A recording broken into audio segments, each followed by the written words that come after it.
Bonjour, je suis Charline Glédel, co-gérante de la chocolaterie BIM installée à Sainte-Suzanne. BIM, c'est une chocolaterie artisanale. C'est l'acronyme de Bean to Bar in Mayenne. Elle a une particularité, de manière artisanale, transforme les fèves de cacao de cette origine en chocolat.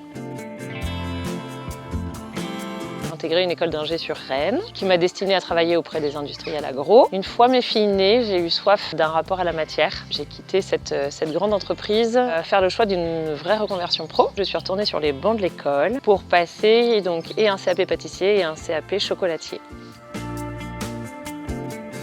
C'était un pari, c'est vrai. Cependant, le chocolat, il est régi par deux temps forts, Noël, Pâques. De venir s'implanter à Sainte-Suzanne dans un magnifique village, le plus beau village de France qui accueille des milliers de touristes, a été l'opportunité pour nous de lisser la production sur l'année. Et puis je crois qu'il y avait aussi une soif de ce retour en Mayenne, mais de ce retour en milieu rural aussi, d'où je suis originaire.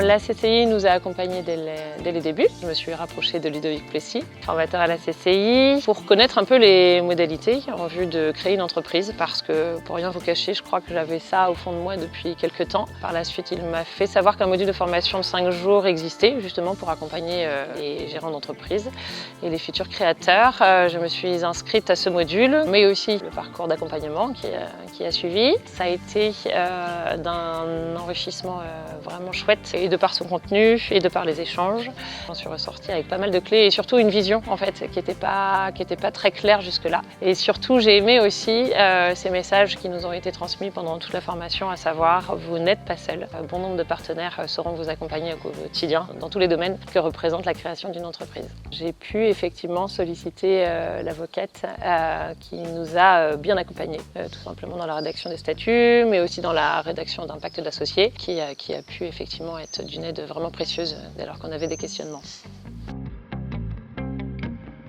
Moi, je crois que je l'imposerais à tout créateur d'entreprise.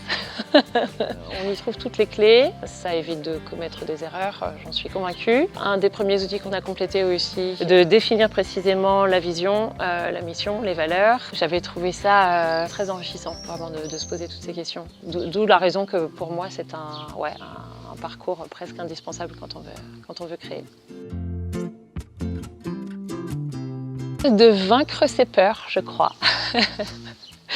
Voilà.